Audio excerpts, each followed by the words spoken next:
നമ്മളിപ്പോൾ parliament election അടുത്തുകൊണ്ടിരിക്കുകയാണ്.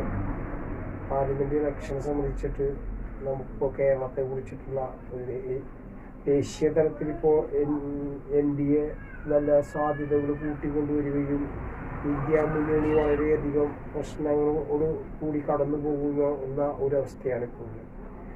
India മുന്നണിയുടെ മുന്നണിയുടെ ശില്പിയായിട്ടുള്ള നിതീഷ് കുമാർ NDA സാഹചര്യങ്ങളായി എന്നത് മാത്രമല്ല, ഏറെ ദൗർഭാഗ്യകരമായിട്ടുള്ള അവസ്ഥ എന്ന് വെച്ചാൽ കോൺഗ്രസിൻ്റെ MLA കൂടിയിട്ട് ബീഹാറിൽ BJP ചേരുന്ന അവസ്ഥയിലേക്കാണ് മുന്നോട്ട് പോകുന്നത്. അതുപോലെ തന്നെ കർണാടകത്തിൽ ഷട്ടാർ BJP തിരിച്ചുപോയി. അതിൻ്റെ രാഷ്ട്രീയ സ്ഥിതിഗതികളൊക്കെ തന്നെ BJPക്ക് അനുകൂലമാകുന്ന സ്ഥിതിയിലേക്കുള്ള ഒരു നീക്കങ്ങൾ നടക്കുമ്പോൾ കേരളം ഏറെ ശ്രദ്ധിക്കപ്പെടുന്ന ഒരു സംസ്ഥാനമാണ്. കാരണം കേരളത്തിൽ ഇന്ന് വരെയുള്ള രാഷ്ട്രീയ ചരിത്രത്തിൽ ഒരു പ്രാവശ്യം ഒഴിച്ച് ബാക്കിയെല്ലാ പ്രാവശ്യവും UDF LDF മാത്രമാണ് ജയിച്ചിട്ടുള്ളത്. LDFക്ക് ഒരു പ്രാവശ്യം ജയിക്കാൻ കഴിഞ്ഞു എന്ന് പറയുന്നത് അന്ന് മറ്റേ തോമസ്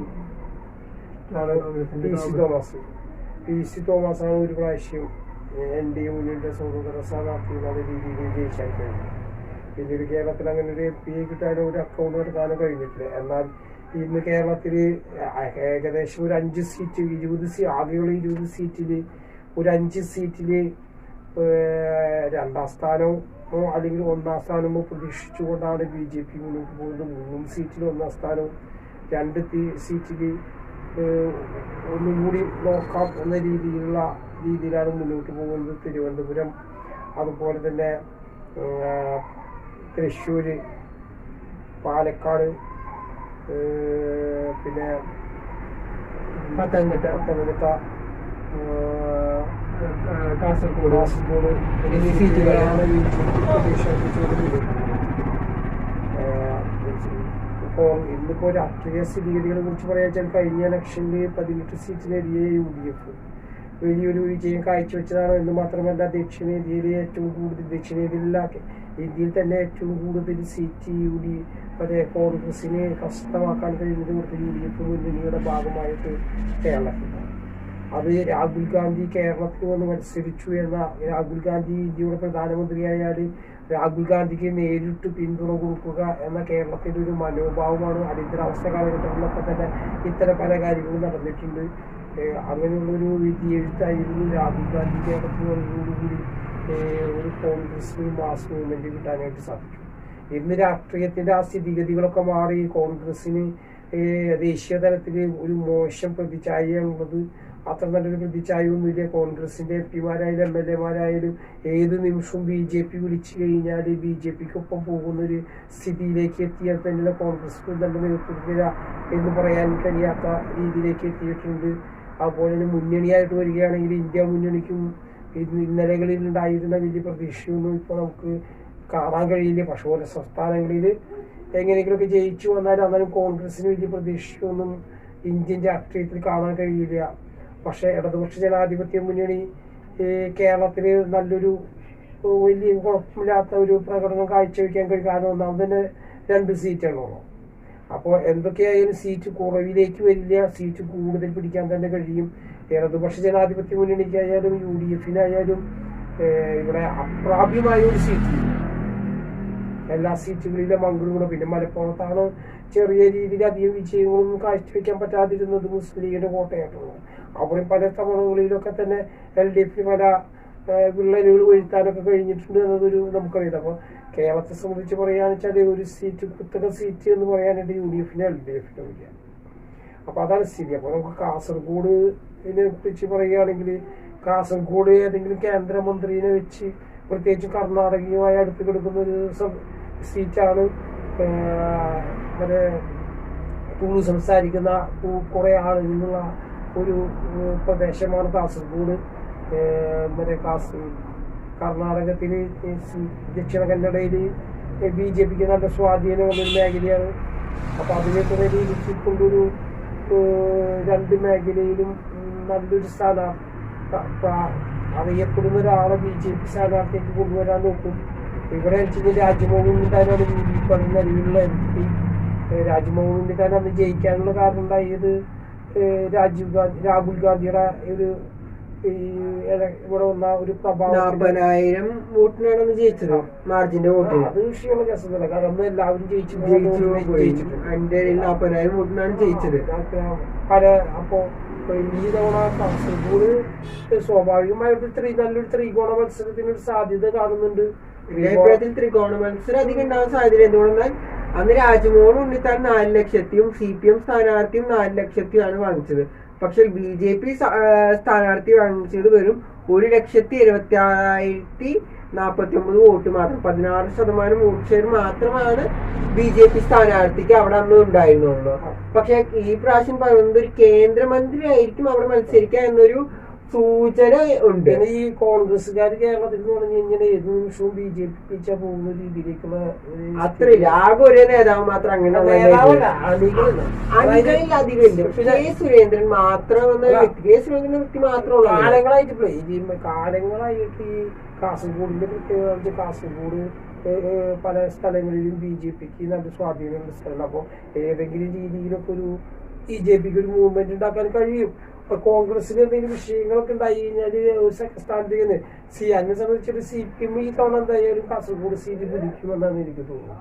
എന്റെ അഭിപ്രായമാണ് കാസർഗോഡ് ഇടതുപക്ഷ ജനാധിപത്യ മുന്നണി ശക്തമായിട്ടുള്ള ഒരു സ്ഥാനാർത്ഥിനെ നിർത്തും, പ്രഗത്ഭരായിട്ടുള്ള സ്ഥാനാർത്ഥിനെ നിർത്തും. ചിലപ്പോൾ ശൈലജ ടീച്ചർ അല്ലെങ്കിൽ അതിലും പ്രഗത്ഭരായിട്ടുള്ള ആളുകളൊക്കെ ആയിരിക്കും കാസർഗോഡോ കണ്ണൂരൊക്കെ സ്ഥാനാർത്ഥിയായിട്ട് വരിക.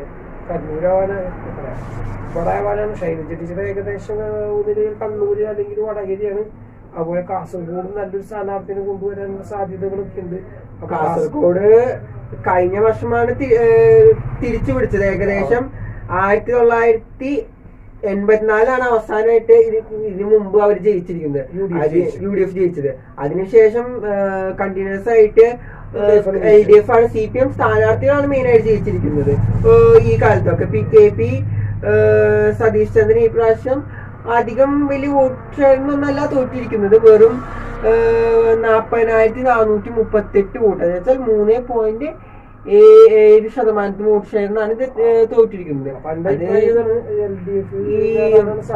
ഈ സീറ്റ് LDFന് കിട്ടാനുള്ള ഒരു സാധ്യത ഉണ്ട്. എന്നാലും ഒരു ഇത്തിരി കടുത്ത പോരാട്ടം തന്നെയായിരിക്കും എന്റെ അഭിപ്രായത്തിൽ കാസർഗോഡിൽ ഉണ്ടാവുക. പിന്നെ കണ്ണൂർ സീറ്റാണ്. കണ്ണൂർ സീറ്റിൽ കഴിഞ്ഞ വട്ടം ജയിച്ചിരിക്കുന്നത് K. സുരേന്ദ്രനാണ്. സുധാകരൻ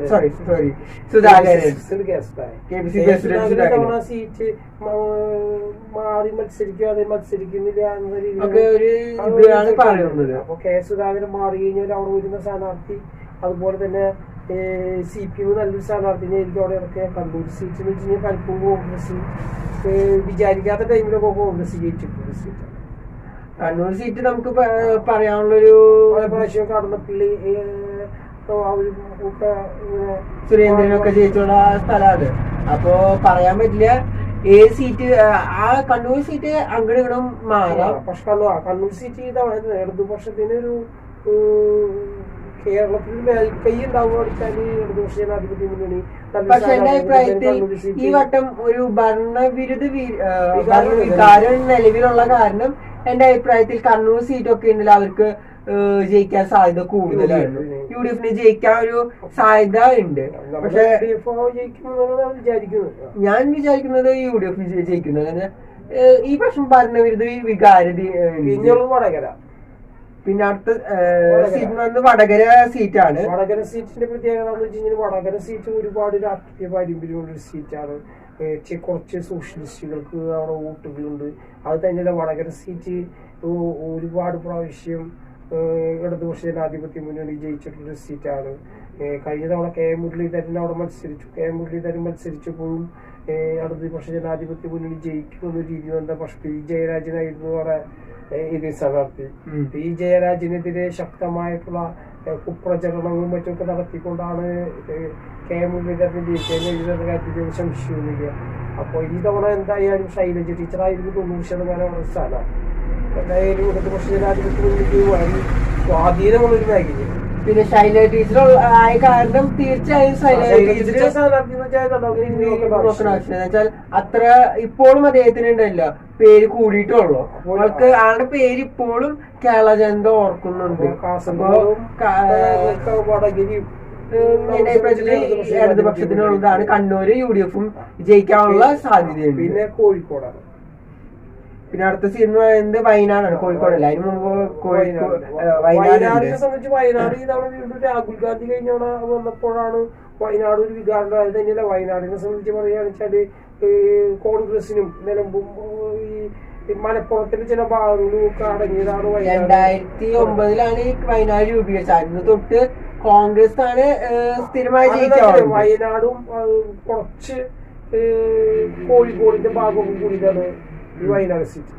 അപ്പൊ വയനാട് സീറ്റ് UDF-ന് കുറച്ച് മേൽക്കൈയുള്ള ഒരു സീറ്റാണ്.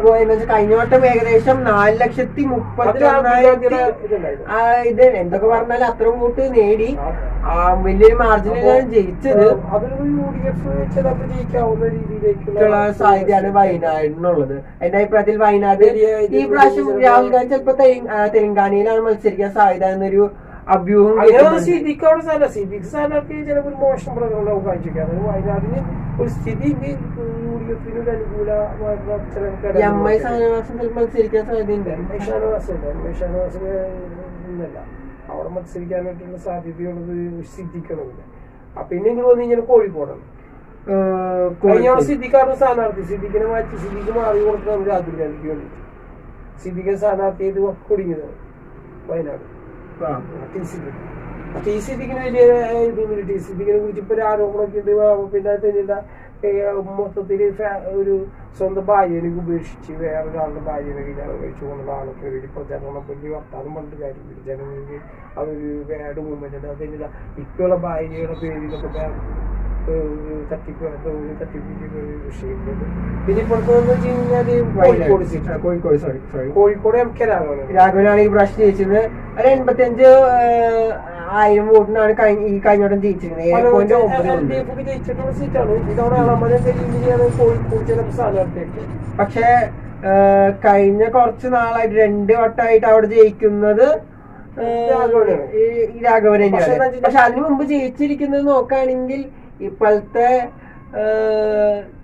NDA മുന്നണിയിലത്തെ ആൾക്കാരാണ്. കഴിഞ്ഞ JDS ആണ് അതിന് മുന്നേ അവിടെ ജയിച്ചിരിക്കുന്നത്. JDS കൂടി ഇവിടെയുള്ള JDS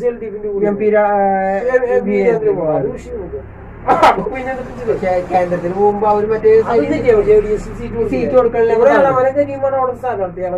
കരീം എന്ന് വെച്ച് കഴിഞ്ഞാൽ പാർലമെന്റിൽ രാജ്യസഭ MP എന്നുള്ള നിലയ്ക്ക് ഒരുപാട് നല്ല ഒരു MP ആണെന്നുള്ളൊരു ജനകീയ കാഴ്ചപ്പാടുണ്ട്. അത് തന്നെയല്ല CIQ-ന്റെ അഖിലേന്ത്യാ നേതാവാണ്. പിന്നെ ഒരു ജനങ്ങൾക്ക് അവിടുത്തെ ട്രേഡ് യൂണിയൻ രംഗത്ത് കോഴിക്കോടിനെ സംബന്ധിച്ച് പറഞ്ഞാൽ ട്രേഡ് യൂണിയൻ രംഗം നല്ല ശക്തമായിട്ടുള്ള ഒരു ഏരിയയാണ്. ട്രേഡ് യൂണിയൻ രംഗത്ത് നല്ല പ്രവർത്തനം കാഴ്ചവെക്കുന്ന ഒരാളാണ്. അപ്പൊ ഇളമരം കഴിയുമ്പോൾ ജയിച്ചുകൂടാന്നില്ല. ഒരു 50-50 ചാൻസ് ആണ് കോൺഗ്രസിന് ജയിക്കാൻ സാധ്യതയുണ്ട്. LDF ജയിക്കാൻ സാധ്യത. ഒരു ടഫ് മാച്ച് തന്നെയായിരിക്കും അവിടെ നടക്കാൻ പോകുന്നത്. ഒരു മത്സരം തന്നെ. കോഴിക്കോട് കഴിഞ്ഞാൽ മലപ്പുറമാണ്.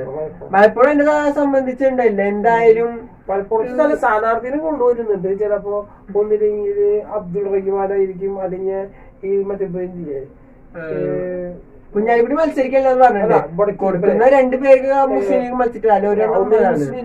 മുസ്ലിം ലീഗുമായി ബന്ധപ്പെട്ട് ഒരു ആരെങ്കിലും ആയിരിക്കും LDF സ്ഥാനാർത്ഥി. അല്ലെങ്കിൽ മറ്റേ ഇയാളായിരിക്കും മുൻ മന്ത്രിയായിട്ടുള്ള സ്പീക്കറല്ലേ മന്ത്രിയായിട്ടുള്ള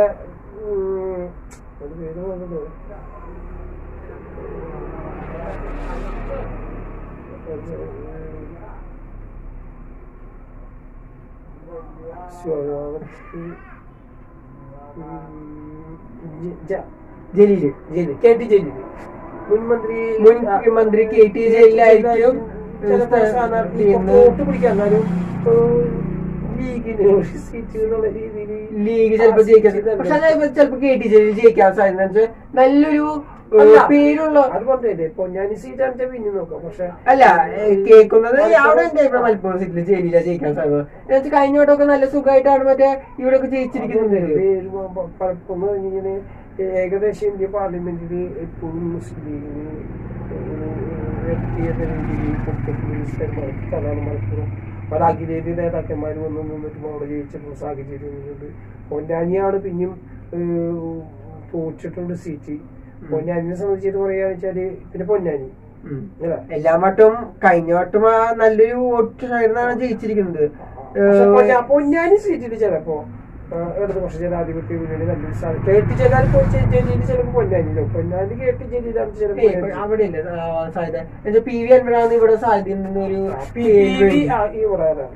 പൊന്നാനിയിൽ പി വി അൻവറാണ് സാധ്യതയുണ്ട്. പൊന്നാനിയിൽ തന്നെ അതന്നെ പൊന്നാനി പലപ്പോഴും ഒരു പിടിക്കാൻ പറ്റുന്ന രീതിയിൽ എന്താണെന്ന് വെച്ച് കഴിഞ്ഞാല് ഒരു ഇടതുപക്ഷ ജനാധിപത്യ മുന്നണിക്ക് കുറച്ച് സ്വാധീനം കൂടിയുള്ള ഒരു സ്ഥലമാണ് പൊന്നാനി.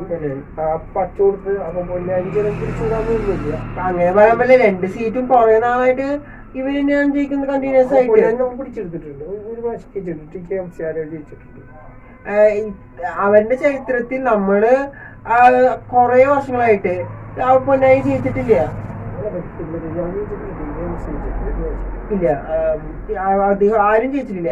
എല്ലാ വട്ടവും മുസ്ലിം ലീഗാണ് ജയിക്കാറ്. അപ്പൊ പൊന്നാനി വേണമെങ്കിലും നോക്കാം. അത് കഴിഞ്ഞ് ഇപ്പുറത്തേക്ക് വന്നു കഴിഞ്ഞാണെങ്കിൽ പാലക്കാട് കേന്ദ്രമന്ത്രി കേന്ദ്ര ധനകാര്യമന്ത്രി സ്ഥാനാർത്ഥി സീതാറാം മത്സരിക്കാൻ സാധ്യതയുണ്ടെന്ന് നല്ലൊരു അഭ്യൂഹങ്ങളുണ്ട്.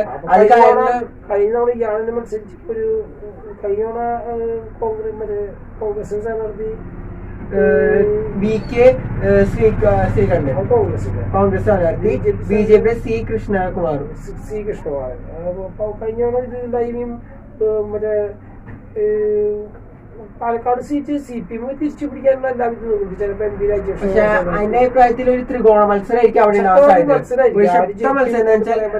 ഒരു കേന്ദ്രമന്ത്രിയാണ് ചിലപ്പോ. എന്റെ പാലക്കാടുമായി ബന്ധപ്പെട്ട് നിൽക്കുന്നത് നിർമ്മലാ സീതാരാമന് നമ്മൾ നേരത്തെ കാസർഗോഡ് പറഞ്ഞ പോലെ പാലക്കാടുമായിട്ട് നല്ല ബന്ധമുള്ള ഒരു അവരെ മറ്റേ സീതാറാം ഫാമിലിക്ക് ഒരു ഇതൊക്കെ ഉള്ള ഒരു സ്ഥലമാണ് പാലക്കാട്. അപ്പൊ അവർക്ക് നോക്കുമ്പോ എന്റെ അഭിപ്രായത്തിൽ BJPക്ക് നല്ല ജയിക്കാനുള്ള സാധ്യതയുണ്ട്. ഒന്നിങ്ങനെ 2ാം സ്ഥാനം അല്ലെങ്കിൽ ചിലപ്പോ ജയിക്കാൻ തന്നെ സാധ്യതയുള്ള ഒരു സീറ്റാണ് BJPക്ക്. എന്റെ അഭിപ്രായത്തിൽ BJPയുടെ കോൺഗ്രസിൽ ഒരു സീറ്റ് നമുക്ക് പ്രതീക്ഷിക്കാൻ ത്രികോണ മത്സരം നടക്കും. അതൊരു സ്ഥാനാർത്ഥിയാണ് LDF പിടിച്ചിട്ട് കഴിഞ്ഞാൽ LDF പിടിച്ചെടുക്കാൻ പറ്റാത്ത സീറ്റല്ലേ എന്ന് വെച്ചാൽ കഴിഞ്ഞ വട്ടം വെറും 11,000 വോട്ടിന് ജയിച്ചിട്ടുണ്ട്. ആലത്തൂരിനെ കുറിച്ച് പറയാച്ചാൽ ആലത്തൂര് പാട്ടും പാടി ജയിച്ചതാണ് കഴിഞ്ഞാണ്. പക്ഷെ ആലത്തൂരിൽ നിന്ന് ആർക്കും ഈ രമ്യഗിരിദാസിനോട് താല്പര്യമില്ല എന്ന് നമുക്ക്. പിന്നെ കഴിഞ്ഞ വട്ടം PK ബിജുവിനോട് ഭയങ്കര ഒരു ആദ്യത്തിനോട് ഒരു എതിർപ്പനി ഉണ്ടായിരുന്നു. എന്നാണ് ഇപ്പൊ പറയുന്നത്. എന്നാലും രാധാകൃഷ്ണനാണ് ആലത്തൂർ മത്സരിക്കുന്നതെങ്കിൽ യാതൊരു സംശയമില്ല. രാധാകൃഷ്ണൻ പുഷ്പം പോലെ എന്നീ കാളിദാസ് എങ്ങനെ പാട്ട് പാടി ജയിച്ചോ അതിനൊരു നല്ല രീതിയിൽ രാധാകൃഷ്ണൻ എന്ന് പറഞ്ഞാൽ വടക്കാഞ്ചേരി ചേലക്കര ഭാഗത്തൊക്കെ ഒരു പ്രഗത്ഭനായിട്ടുള്ള നേതാവാണ്. അതുപോലെ തന്നെ മറ്റേ ഈ പാലക്കാട് ജില്ലയുടെ ഈ തൃശ്ശൂർ ജില്ലയുടെ അതിർത്തിയുമായി ബന്ധപ്പെട്ട് കൊടുക്കുന്ന സ്ഥലങ്ങളിലൊക്കെ തന്നെ നല്ല സ്വാധീനമുള്ളൊരു വ്യക്തിയാണ്. തൃശ്ശൂർ ജില്ലയിലും ഉള്ള അത്ര തന്നെ സ്വാധീനം ഈ ആലത്തൂർ മണ്ഡലവുമായി ബന്ധപ്പെട്ടുകൊണ്ട് രാധാകൃഷ്ണനുണ്ട്. പിന്നെ ആലത്തൂർ മണ്ഡലത്തിൽ BJP സ്ഥാനാർത്ഥി മത്സരിച്ച് കഴിഞ്ഞോട്ടം BDJ അവരുടെ സഖ്യകക്ഷി BJP കാരണം അതിന് ഇത് കിട്ടി. അതുകാരണം എന്റെ അഭിപ്രായത്തിൽ കഴിഞ്ഞ വട്ടം വോട്ട് സ്വിംഗ് എന്തായാലും ഉണ്ടായിട്ടെന്ന് വെച്ചാൽ ഏകദേശം 1.6% വോട്ട് കുറഞ്ഞിട്ടുണ്ട്. പിന്നെ തൃശ്ശൂർ മണ്ഡലം കഴിഞ്ഞ വട്ടം എന്റെ അഭിപ്രായത്തിൽ TN പ്രതാപൻ ജയിച്ചതും ഒരു ത്രികോണ മത്സരം തന്നെ കഴിഞ്ഞ വട്ടം ഉണ്ടായിരുന്നു. ത്രികോണ മത്സരം തന്നെ അത്ര ഇല്ല, എന്നാലും ഇത്രേഷം ഉണ്ടായിരുന്നു. എന്ന് വെച്ചാൽ BJP സ്ഥാനാർത്ഥി വൻ ശക്തനായ ഒരു സ്ഥാനാർത്ഥിനെയായിരുന്നു മത്സരിച്ചത് സുരേഷ് ഗോപി. ആദ്യത്തെ മത്സരം അത് അതേ അന്നത്തെ ഡയലോഗുകളൊക്കെ ഭയങ്കര ഇപ്പോഴും ഏകദേശം 17.05% വോട്ട് വർധനവ് BJP ആ ഇലക്ഷനിൽ പ്രത്യേകത ഏകദേശം അന്ന് ഒരു 5 വർഷം മുന്നേ തന്നെ സുരേഷ് ഗോപിയുടെ പ്രവർത്തനങ്ങൾ ആരംഭിച്ചു. അത് തന്നെയല്ല സുരേഷ് ഗോപി ആദ്യമായിട്ട് നിൽക്കുന്നു. ഇത്രയ്ക്ക് സുരേഷ് ഗോപി അറിയിച്ചില്ല, ഇത്രയും ജനങ്ങളോട് ഇതായിട്ടില്ല. അപ്പൊ ആ ഒരു സുരേഷ് ഗോപിയുടെ ഒരു ഇമേജ്. പിന്നെ TN പ്രതാപൻ തന്നെ ഇലക്ഷൻ കഴിഞ്ഞിട്ട് പറയുന്നത് കോൺഗ്രസിൽ ഗ്രൂപ്പുകാരെന്നെ ചതിച്ചു എന്നാണ്. അത് തന്നെ ഇപ്പോഴത്തെ ഒരു വിഷയം എന്താ വെച്ചാൽ കോൺഗ്രസിൽ പത്മജ വേണുഗോപാല് മത്സരിക്കുന്നൊക്കെ നോക്കുന്നുണ്ട്, VD ബലറാം മത്സരിക്കാനായിട്ട് നോക്കുന്നുണ്ട്. പ്രതാപൻ വെച്ചാൽ പലയിടത്ത് ചുമരുകൾ എഴുതി കഴിഞ്ഞു പ്രതാപനാണ് സ്ഥാനാർത്ഥി. പക്ഷെ പ്രതാപനം മാറ്റാൻ പറഞ്ഞു രാഷ്ട്രീയത്തിലൊരു കളിയൊന്നുമില്ല. അതല്ല, കോൺഗ്രസിനെ സംബന്ധിച്ച് എന്തൊക്കെ പറഞ്ഞാലും കോൺഗ്രസ് ഈ തൃശ്ശൂർ സീറ്റില് തൃശ്ശൂരിന്റെ ഏറെക്കുറെ ഇപ്പൊ നഗരത്തിന്റെ ഏറെക്കുറെ ഭാഗങ്ങളിലൊക്കെ ചുമരെഴുത്ത് കഴിഞ്ഞു. UDF സ്ഥാനാർത്ഥികൾ ജയിപ്പിക്കുക, ചിഹ്നം കൈപ്പറ്റി സ്ഥാനാർത്ഥിയുടെ പേര് എഴുതാതെ ബാക്കിയുള്ള കാര്യങ്ങൾ പ്രചരണത്തിന് എന്തായാലും BJPയുടെ പല സ്ഥലത്തും സുരേഷ് ഗോപി ചതിക്കില്ല എന്ന് പറഞ്ഞിട്ടൊക്കെ ഒരു പ്രചരണം നടത്തുന്നെങ്കിലും അതിനേക്കാളൊക്കെ നല്ല രീതിയിൽ UDF അതില്ല. മതിലെഴുത്തും ഇത്തിരി കൂടുതലാണെങ്കിലും ഈ സുരേഷ് ഗോപിയുടെ പ്രചരണം ഇത്തിരി കൂടി കൂടുതലായി നടക്കുന്നത്. വൻ പ്രചരണം സുരേഷ് ഗോപിയുടെ പേരിൽ. അത് മാത്രല്ല, നരേന്ദ്രമോദി വന്നിട്ട് 2 വട്ടാണ് ഈ പ്രാവശ്യം വന്നിരിക്കുന്നത്.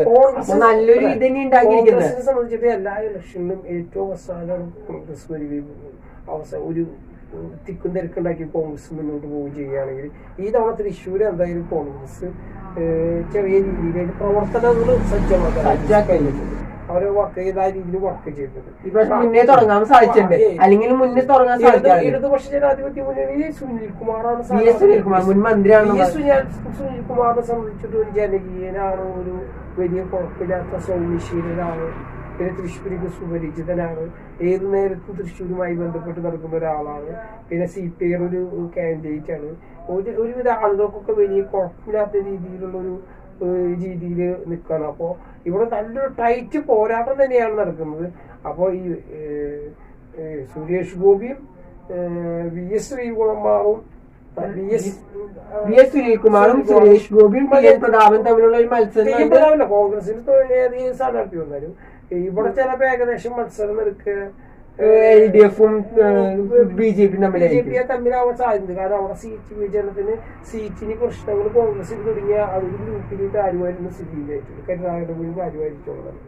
പിന്നെ പ്രത്യേകിച്ചും പത്മജോ മുരളീധരനൊക്കെ വന്നു കഴിഞ്ഞാൽ എങ്ങനെയും കാര്യമായിരുന്നു തൃശ്ശൂരിന്റെ ഒരു പ്രത്യേകതയാണ്. അപ്പൊ പത്മജും മുരളീധരൻ കരുണാകരന്റെ ഫാമിലി അടിച്ചാൽ തോൽവിക്ക് കോൺഗ്രസിന് കൂടുതൽ സാധ്യത ഉള്ള ഒരു സ്ഥലമാണ്. അല്ലാത്തൊരാൾ വരും ചിട്ടി കൂടി ഇത് വരും. അപ്പൊ എന്തൊക്കെയാണെന്ന് പറഞ്ഞാലും ഒരു സുനിൽകുമാറാണെങ്കിൽ ഈ സീറ്റ് ഇടതുപക്ഷ മുന്നിൽ ചിലപ്പോ നിലനിർത്താന്ന് പറയാൻ എന്നാണ് പറയാൻ പറ്റുള്ളൂ. UDFന് പറഞ്ഞ പോലെ ഈ 2 സ്ഥാനാർത്ഥികൾ ഇപ്പൊ വരുന്നതാണ് കേൾക്കുന്നത്. UDF പഠനപ്പിണക്കം വന്നു കഴിഞ്ഞാൽ ആ പഠനപ്പിണക്കം കൂടാൻ ചെയ്യാൻ സുരേഷ് ഗോപിക്കും അതിന് സംശയമില്ല. പക്ഷെ എന്നാലും പ്രശ്നം പറയുന്നത് നരേന്ദ്രമോദി ഓൾറെഡി 2 തവണ ഇവിടേക്ക് വന്നു കഴിഞ്ഞു.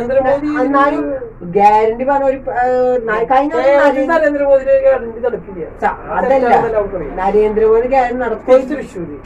അതല്ല പറയുന്നത്. എന്നുവെച്ചാൽ ഏകദേശം കുറെ വട്ടം വന്ന് ഇങ്ങനെ പ്രചരണം നടക്കുമ്പോ ഒരു ജനങ്ങളിൽ ഉള്ളിലൊരു ഇതുണ്ടാക്കാൻ സാധിക്കും.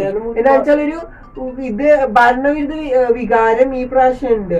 ഒരു ആന്റി ഇൻകം വികാരത എഫക്ട് ഉണ്ട്. അത് കാരണം ഞാൻ പറയട്ടെ, അത് കാരണം തൃശ്ശൂർ സീറ്റിൽ സുരേഷ് ഗോപി ജയിക്കാനുള്ള ഒരു സാധ്യത ഭയങ്കരമായിട്ട് ഞാൻ കാണുന്നു എന്റെ അഭിപ്രായത്തിൽ. പിന്നെ എന്താ വെച്ചാൽ ഈ ഭരണവിരുദ്ധ മാധ്യമങ്ങൾ എല്ലാം ഇടതുപക്ഷ ജനാധിപത്യ മുന്നണി ചെയ്തില്ല. ഒരു അനുകൂലമായിട്ടുള്ളൊരു രീതിയിൽ അത് തന്നെയല്ല, എന്ത് ചെയ്താലും എന്ത് നല്ല കാര്യങ്ങൾ ചെയ്താലും അതിന് BJP കോൺഗ്രസും ഒരുമിച്ച് നിൽക്കണം. അപ്പൊ ജനങ്ങളുടെ ഇടയിൽ ഇത് എന്ത് ചെയ്താലും തെറ്റാണ് നല്ലത് ചെയ്താലും ഒക്കെ അത് തന്നെയല്ല. ഇടതുപക്ഷ ജനാധിപത്യ മുന്നണി 1600 രൂപ പെൻഷനായി. ഈ 1600 രൂപ ആക്കിയപ്പോൾ ഇടതുപക്ഷ ജനാധിപത്യ മുന്നണി ന്യായീകരണം പറയുന്നത് 600 രൂപ പോലും പെൻഷനായിരുന്ന കാലത്ത് കോൺഗ്രസിന് കൃത്യമായിട്ട് കൊടുക്കാൻ കഴിഞ്ഞില്ല. ഞങ്ങൾ അതിൽ നിന്നാണ് 1600. പക്ഷെ ജനങ്ങളെ സംബന്ധിച്ചിട്ടൊരു വിഷയം എന്നിട്ടാണ് വെച്ചാൽ 1000 ആയാലും 1600 ആയാലും 2000 ആയാലും 10,000 ആയാലും എത്ര എന്ന തുക എന്നതല്ല, ഈ പെൻഷൻ തനിക്ക് കൂട്ടി തന്നത് അത് അവകാശമാണെന്നും ഇത് മുടക്കാതെ ഞങ്ങൾക്ക് കിട്ടണമെന്നുള്ളൊരു ഈ പെൻഷൻ ഇപ്പോൾ മുടങ്ങി കിടക്കാണ് പറയട്ടെ. അപ്പൊ പെൻഷൻ ഞങ്ങൾക്ക് കിട്ടണം, ഞങ്ങളുടെ അവകാശമാണ്. അത് തരാൻ നിങ്ങൾക്ക് കഴിയില്ലെങ്കിൽ നിങ്ങൾക്ക് തോടി ഞങ്ങൾക്ക് എതിർക്കുന്നുള്ള രീതിയിൽ വ്യാപകമായിട്ട് പ്രചരണം നടക്കാൻ വേണ്ടി കഴിഞ്ഞു. ആ പ്രചരണത്തിന്റെ ജനാധിപത്യത്തിലേക്കുണ്ട്. അതിനെ കവർ ചെയ്തുകൊണ്ട് മുന്നോട്ട് പോയില്ലെങ്കിൽ കേരളത്തിൽ മൊത്തത്തിൽ അത് വളരെയധികം ബാധിക്കുന്ന ഒരു വിഷയമാണ്. അത് കവർ ചെയ്യാനുള്ള പെൻഷനൊക്കെ കൊടുക്കാന്നുള്ള രീതിക്ക് മുന്നോട്ട് കൊണ്ടുപോകുന്നുണ്ട്. ഇത്ര പേർക്ക് കാശ് കൂട്ടി എന്നതാണ് ഇടതുപക്ഷ ജനാധിപത്യ മുന്നണിക്ക് പറ്റിയ ഏറ്റവും വലിയത്. അതിൻ്റെ ഇടയിലാണ് സാമ്പത്തികമായിട്ടുള്ള കേരളം. അത് വ്യക്തമായിട്ട് ജനങ്ങളോട് പറയുന്നതിന് വേണ്ടിയാണ് നവകേരള സദസ്സിലൂടെ ശ്രമിച്ചത്. അതിനും വെറുതെ കോൺഗ്രസ് എതിർത്ത്, കോൺഗ്രസ് എല്ലാത്തിനും എതിർത്ത് തനിക്ക് ഇനി വടക്കാക്കുക എന്നുള്ള കാര്യം ആണ്. അത് ഇടതുപക്ഷ ജനാധിപത്യ പ്രചരണത്തിൽ ഒരുപാട് വിഷയങ്ങൾ വെച്ചിട്ടുണ്ടെങ്കിലും ജനങ്ങളിൽ കുറെ ഒരു വിഭാഗങ്ങൾക്ക് കാര്യങ്ങൾ അറിയാം. പക്ഷെ അത് ഇടതുപക്ഷ ജനാധിപത്യ മുന്നിന്റെ പ്രവർത്തകർ വീട് വീടാന്തരം കയറി കൃത്യമായിട്ട് പറഞ്ഞ് ജനങ്ങളോട് ഫലിപ്പിക്കാൻ കഴിഞ്ഞാൽ കേരളത്തിലൊക്കെ അത് കണ്ടിട്ടുണ്ടാവും. പിന്നെ ഇവിടത്തെ സംബന്ധിച്ചിട്ട് വെച്ച് കഴിഞ്ഞാൽ പിന്നെ CPI സ്ഥാനാർത്ഥിയാണ് ഇവിടെ. CPI സ്ഥാനാർത്ഥി ഇവിടെ വരുമ്പോൾ CPIയുടെ ഇവിടുത്തെ MLA P ബാലചന്ദ്രൻ ഒരു പോസ്റ്റ് ഇട്ടത് വളരെ വിവാദമാക്കി കൊണ്ടുവരുന്നുണ്ട്. അവർക്ക് തന്നെ CPI സ്ഥാനാർത്ഥിയാണ് മത്സരിക്കുന്നത്. അവർക്ക് ഇലക്ഷന് കുറച്ച് മുഴച്ചു നിൽക്കുമ്പോൾ അതൊക്കെ ചെറിയ ഒരു മങ്ങലെടുക്കുമെങ്കിലും സുനിൽകുമാറിന് അതൊക്കെ കവച്ചു വയ്ക്കാൻ കഴിയുമെന്നാണ് അതിന്റെ ഒരു പ്രതീക്ഷ. എന്റെ അഭിപ്രായത്തിൽ സുരേഷ് ഗോപി CT പട്ടം എടുക്കാനുള്ള സാധ്യത ഒന്നുകിൽ BJPക്ക് അല്ലെങ്കിൽ ഇടതുമുന്നണിക്ക് ഒരു കുഞ്ഞു ചാൻസ് ഉണ്ട്. പക്ഷെ തൃശ്ശൂർ സീറ്റിനെ സംബന്ധിച്ച് എന്റെ അഭിപ്രായത്തിൽ ഭയങ്കര നേരത്തെ പറഞ്ഞ പോലെ P ബാലചന്ദ്രന്റെ പോസ്റ്റ് അത് നമ്മൾ കണ്ടില്ല നിൽക്കാൻ പറ്റില്ല. പെൻഷൻ കൊടുത്തിട്ടില്ലാണോ വലിയൊരു ആരോപണം. ഇപ്പൊ ഒരു ഭരണവിരുദ്ധ വികാരത കേരളത്തിൽ ആകെ അലയടിക്കുന്നുണ്ട്. എന്ന് വെച്ചാൽ കഴിഞ്ഞ വട്ടവും ഈ 2019 അയ്യപ്പ പ്രശ്നമായിരുന്നു. അത് കാരണം ഒരു ബിരുദ വികാരം ഉണ്ടായിരുന്നു ഭക്തന്മാരെതിരെ. രാഹുൽ ഗാന്ധി അത് കാരണം ഭയങ്കരമായിട്ടുള്ള ഒരു ഇത് ഉണ്ടായിരുന്നു. ഈ ഇത് വരുമ്പോൾ തൃശ്ശൂര് CPI സ്ഥാനാർത്ഥി അത്ര സുഖമായിട്ട് ജയിക്കുമെന്ന് എനിക്ക് തോന്നുന്നില്ല. കൂടുതൽ ചാൻസും കഴിഞ്ഞ തവണത്തെ സ്ഥാനാർത്ഥി രാജാജി തോമസ് മാത്യുവിന് ഒരുപാട് നെഗറ്റീവ് ഉണ്ടായിരുന്നു. പക്ഷെ ഈ സുനിൽകുമാറിനെ സംബന്ധിച്ച് പറയാൻ വ്യക്തിപരമായിട്ടില്ലെങ്കിലും പാർട്ടിപരമായിട്ട് ഇപ്പോൾ മുന്നണിയിൽ വളരെ പ്രശ്നങ്ങൾ തന്നെ കാണുന്നുണ്ട് ജനങ്ങൾക്കിടയിൽ. ഈ ഒരു വിഷയമാണ് പുള്ളികൾ ചെയ്ത കുറെ കാര്യങ്ങള് അത് പറഞ്ഞ് LDF പ്രവർത്തകർ ഒരുപാട് പറയുമ്പോൾ അതിന് തോന്നിയ ഇതാണ്. ഇനിയിപ്പോ സുഖല്ലാട്ട ചാലക്കുടി സീറ്റ് എന്ന് വെച്ചാൽ പണ്ടത്തെ മുകുന്ദപുരം സീറ്റ് മാറി ചാലക്കുടി സീറ്റായതാണ്. അപ്പൊ ചാലക്കുടി സീറ്റ് കുറച്ച് എറണാകുളം ഭാഗം കൂടി ഉണ്ട്.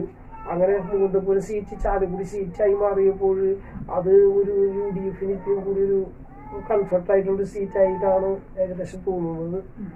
UDF ഞാനാണ് ഇവിടെ ഇത് മുൻകാലങ്ങളിലും ചാലക്കുടി സീറ്റായ പിന്നെയാണ് ജയിച്ചത്.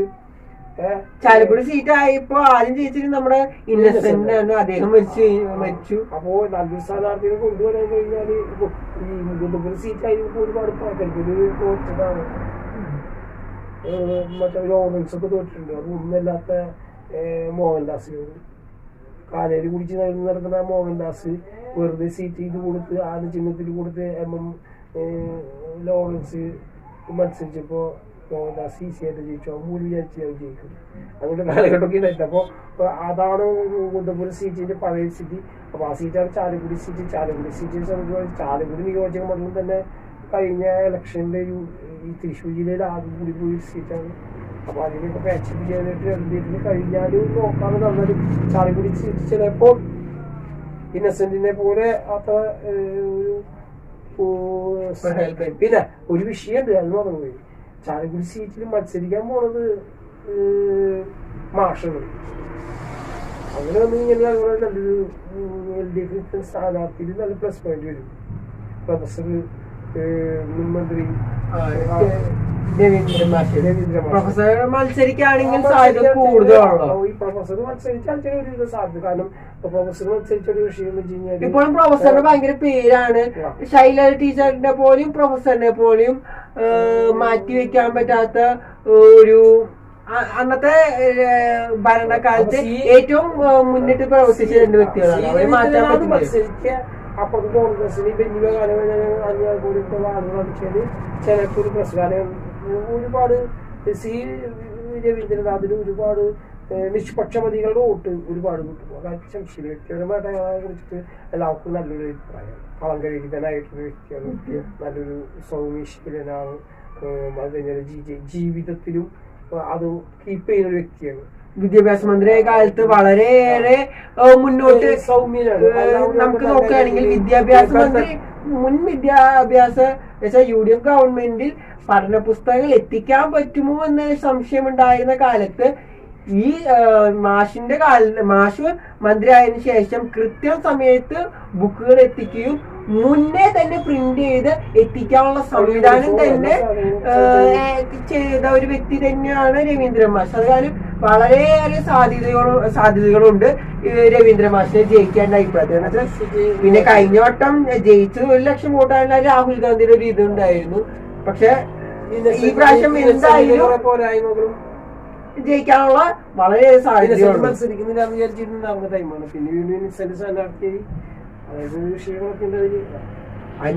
അടുത്ത സീറ്റ് എന്ന് പറയുന്നത് എറണാകുളം സീറ്റാണ്. എബി ഇടനായിരുന്നു കഴിഞ്ഞ വർഷം ജയിച്ചിരുന്നത്. സീറ്റിനെ സംബന്ധിച്ചിടത്തോളം UDF പല കയ്യുള്ള ഒരു പരിസ്ഥിതിയാണ് എറണാകുളത്തിനെങ്കിലും പലപ്പോഴും LDF സഹോദരന്മാര് നല്ല രീതിയിൽ വിജയിച്ചു. അപ്പോ ഒരു സീറ്റ് പിന്നെ എബിയെ കുറിച്ചിട്ടൊന്നും അത്ര ഒരു രാഷ്ട്രീയമായിട്ടുള്ള ഒരു തീരുമാനവും നല്ലതൊന്നുമില്ല. മസാല ദോശ എന്തൊക്കെ ഉണ്ടോന്നാണ് പാർലമെന്റിൽ ആദ്യമായിട്ട് ചോദിച്ച ചോദ്യങ്ങൾ. അങ്ങനെ ഒരു പണ്ട് കാലത്ത് ഇവിടെ PA ആന്റണി 500-ന്റെ നോട്ടടിക്കണം എന്ന് പറഞ്ഞതുപോലെയുള്ള സ്ഥിതിയാണ് എബിയുടെ പെർഫോമൻസ് ആയിട്ടൊന്നും കാണുന്നില്ല. അപ്പോൾ എബിയുടെ അതിനാണ് അവിടെ മത്സരിക്കുന്നെങ്കിൽ ചിലപ്പോൾ LDF-ന്റെ നല്ലൊരു സ്ഥാനാർത്ഥി വരികയാണെന്ന് LDF പ്രതീക്ഷിക്കാവുന്ന സീറ്റാണ്. വലിയ കുഴപ്പമൊന്നുമില്ല. പി രാജന് മത്സരിക്കുന്നതെന്ന് പറയുന്നത് പി രാജു വെച്ചാൽ നല്ലൊരു സ്ഥാനാർത്ഥിയാണ്. പിന്നെ അവിടുന്ന് BJP വലിയ ഇതായിട്ട് ഈ പറഞ്ഞ സീറ്റുകളിലൊന്നും എറണാകുളത്ത് അത്ര വലിയ പ്രഗത്ഭനായ കഴിഞ്ഞ അൽഫോൺസ് കണ്ണന്താനായിരുന്നു. ഈ പ്രാവശ്യം അൽഫോൺസ് കണ്ണന്താന്റെ പേരേ കേൾക്കുന്നു.